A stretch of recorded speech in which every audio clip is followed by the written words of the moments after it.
Hello, ഞങ്ങളുടെ പുതിയ വീഡിയോയിലേക്ക് എല്ലാവർക്കും സ്വാഗതം.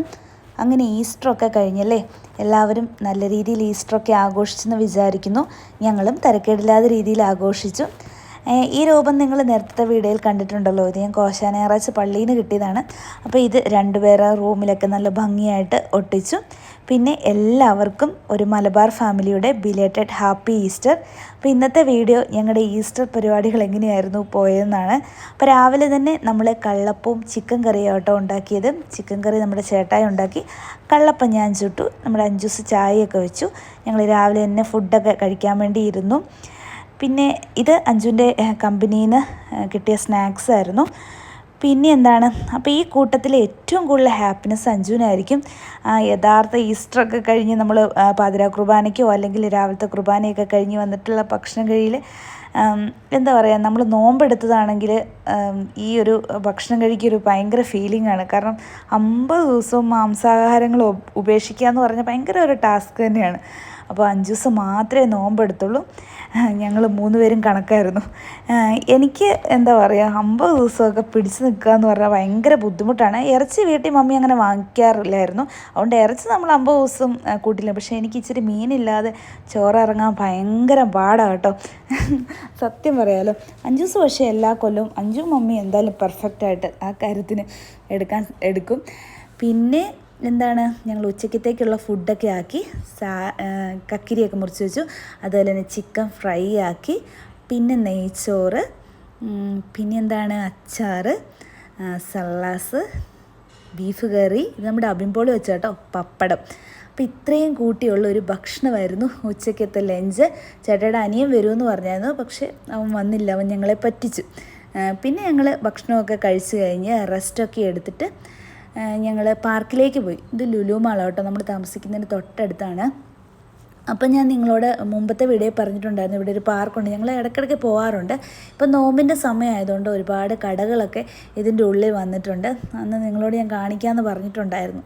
അപ്പം ഞാൻ ആദ്യമായിട്ടാണ് കേട്ടോ ഇങ്ങനെ കാണുന്നത്. സൗദിയിലൊക്കെ നിന്നെങ്കിലും ഇങ്ങനെ പാർക്കിൽ ഇങ്ങനെ കുഞ്ഞു കുഞ്ഞു കടകളൊന്നും വന്ന് ഞാൻ കണ്ടിട്ടില്ല. ഇനി എവിടെയെങ്കിലും ഉണ്ടോ എന്ന് അറിയത്തില്ല, പക്ഷെ ഞങ്ങൾ നിന്നിടത്തൊന്നും അധികം ഉണ്ടായിരുന്നില്ല കേട്ടോ.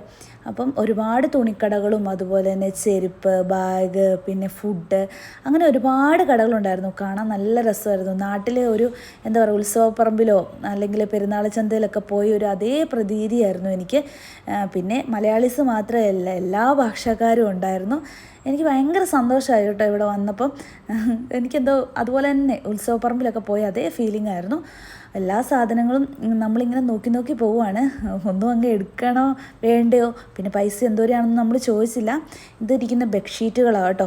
പിന്നെ ഇങ്ങനെ വന്നു കഴിഞ്ഞപ്പം ഞാൻ ഈ കടയിൽ ഒരു മഞ്ഞ ടോപ്പുണ്ട്, ആ ഉള്ളിൽ കിടക്കുന്നത്, അത് എനിക്ക് ഭയങ്കര ഇഷ്ടപ്പെട്ടു. അപ്പം ഞാൻ പറഞ്ഞു, 5 ചുമ്മാ ഒന്ന് നമുക്ക് നോക്കാം, ഇഷ്ടപ്പെട്ടെങ്കിൽ എടുക്കാം, വിലയൊക്കെ നോക്കാമെന്ന് പറഞ്ഞ് ഞാനും 5 ദിവസം കൂടെ അതിൻ്റെ ഉള്ളിൽ കയറി ആ ടോപ്പ് എടുത്തു കേട്ടോ. 5 ദർഹമേ ഉണ്ടായിരുന്നുള്ളൂ.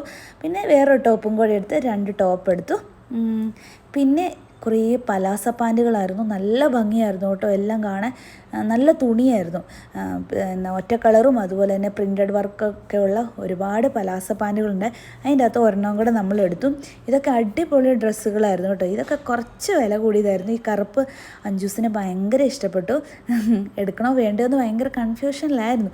പക്ഷെ അതിൻ്റെ വില കേട്ടപ്പം അഞ്ജൂസിനെ എടുത്ത് അതേപോലെ തന്നെ തിരിച്ച് വെച്ചു കേട്ടോ. എനിക്കും ഇഷ്ടപ്പെട്ടായിരുന്നു.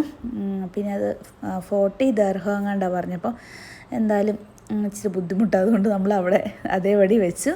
പിന്നെ കുറേ ഫുഡ് കടകളുണ്ടായിരുന്നു കേട്ടോ. വെറൈറ്റി ആയിട്ടുള്ള ഫുഡ്സ്, ഇന്ത്യൻ ഫുഡ്സ്, അതുപോലെ തന്നെ അറബിക് ഫുഡ്, ഫിലിപ്പിനോസിൻ്റെ ഫുഡ്, അങ്ങനെ ഒരുപാട് ഫുഡ്സ് കടകളായിരുന്നു. അങ്ങോട്ട് കുറേ പേര് അവിടെ ഇരുന്ന് കഴിക്കുന്നൊക്കെ ഉണ്ടായിരുന്നു. നമ്മൾ ജസ്റ്റ് അതിലേക്ക് ഒന്ന് പോയി നോക്കി, ഒന്നും വാങ്ങിച്ചൊന്നുമില്ല കേട്ടോ. നമുക്ക് ചിലപ്പം അത് ഇഷ്ടപ്പെടണമെന്നില്ല, വേറെ ഒരു രുചിയും ടേസ്റ്റും ഒക്കെ ആണെന്ന് തോന്നുന്നു, എനിക്കറിയത്തില്ല. കണ്ടപ്പോൾ എനിക്ക് അത്ര കഴിക്കാനൊന്നും തോന്നിയില്ല കേട്ടോ. പിന്നെ ഞങ്ങൾ അതിലെയൊക്കെ കറങ്ങി ഒന്ന് നമ്മൾ പിന്നെ തന്നെ വാങ്ങിച്ച മാങ്ങയില്ലേ, നമ്മുടെ ഉപ്പിലിട്ട മാങ്ങ, അതാണ് ഞങ്ങൾക്ക് ഏറ്റവും കൂടുതൽ വാങ്ങിക്കാൻ തോന്നിയത്. അപ്പം എന്തായാലും ഉപ്പിലിട്ട മാങ്ങ വാങ്ങിച്ചു. അപ്പം അവിടുന്ന് നമ്മൾ മാങ്ങ വാങ്ങിച്ചപ്പോൾ ഒരു മസാലപ്പൊടിയും ഉപ്പും കൂടെ ചേർന്ന് എന്തോ ഒരു പൊടിയും കൂടെ ഉണ്ടായിരുന്നു, അല്ലേ ഇത് മുളക് പൊടിയും കൂടെ മിക്സ് ആക്കിയതാണോ എന്നറിയില്ല. എങ്കിലും സൂപ്പർ സാധനമായിരുന്നു കേട്ടോ. മാങ്ങയ്ക്കാണെങ്കിലും നല്ല മധുരവും പുളിയും എല്ലാം കൂടെ ചേർന്ന്, അപ്പം ഞങ്ങളത് വാങ്ങിച്ചിട്ട് അവിടെ എവിടെയെങ്കിലും പോയിരുന്ന് കഴിക്കാമെന്നൊക്കെ പറഞ്ഞു. അപ്പോൾ നമ്മളവിടെ പോയി കുറേ നേരം ഇരുന്ന് വർത്തമാനമൊക്കെ പറഞ്ഞു. കുറേ കാര്യങ്ങൾ എന്തൊക്കെയോ സംസാരിക്കുന്നുണ്ടായിരുന്നു. പിന്നെ അവിടെ ചെന്നപ്പം ഏറ്റവും കൂടുതൽ പിള്ളേരെ കേട്ടോ അവിടെ ഓടിക്കളിക്കുന്നു, ഒരുപാട് കുട്ടികളുണ്ട് പന്ത് കളിക്കുന്നവർ. പിന്നെ കുഞ്ഞുങ്ങൾക്ക് ഇത് മസാജാണ് കേട്ടോ, മസാജ് ചെയ്യുന്ന സംഭവം എന്തുവാ. അപ്പം കുഞ്ഞുങ്ങളെ കണ്ടപ്പോൾ നമ്മൾ ജോജുൻ്റെ നുന്നുൻ്റെ ഇനുവിൻ്റെയൊക്കെ കാര്യം തന്നെയാണ് കേട്ടോ പറഞ്ഞുകൊണ്ടിരുന്നത്. കാരണം അവരെ ഒരുപാട് മിസ് ചെയ്യുന്നു. അവരിവിടെ വന്നാൽ ഇങ്ങനെയായിരിക്കും അങ്ങനെയായിരിക്കും എന്നൊക്കെ ഞങ്ങളിങ്ങനെ പറയുക. കാരണം ഒരുപാട് കണ്ടോ കുഞ്ഞുങ്ങളെ കണ്ടോ നിങ്ങൾ, ഒരുപാട് കുഞ്ഞുങ്ങളുണ്ടായിരുന്നു.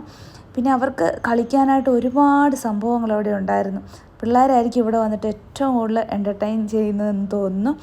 ഇതുണ്ടോ, ഇത് തീരെ കുഞ്ഞു പിള്ളേർ വരെ ഇതിൽ പോകുന്നത്. അപ്പോൾ ഞങ്ങളിങ്ങനെ പറയുമായിരുന്നു. എന്തായാലും എന്താ പറയുക, by God grace next year അവർ ഇതേ സമയം നമ്മുടെ കൂടെ തന്നെ കാണുമെന്ന് വിചാരിക്കുന്നു, പ്രാർത്ഥിക്കുന്നു. അപ്പോൾ ഇന്നത്തെ ഒരു വീഡിയോ ഇത്രയേ ഉള്ളൂ കേട്ടോ. ബാക്കി നിങ്ങൾ പോയി കണ്ടിട്ട് വാ. അപ്പോൾ എൻ്റെ ഈ ഒരു ചാനൽ നിങ്ങൾക്ക് ഇഷ്ടപ്പെട്ടെങ്കിൽ ലൈക്ക് ചെയ്യുക, ഷെയർ ചെയ്യുക, കമൻറ്റ് ചെയ്യുക. അതുപോലെ തന്നെ ചാനൽ ആദ്യമായിട്ട് കാണുന്നവരാണെങ്കിൽ സബ്സ്ക്രൈബ് ചെയ്യുക, അടുത്തുള്ള ബെല്ലൈക്കൺ ക്ലിക്ക് ചെയ്യുക, അതിൽ ഓളൊന്നും കൂടി എനേബിൾ ചെയ്യുക. അപ്പോൾ ഒരു പുതിയ വീഡിയോ ആയിട്ട് ഞാൻ വരാം കേട്ടോ.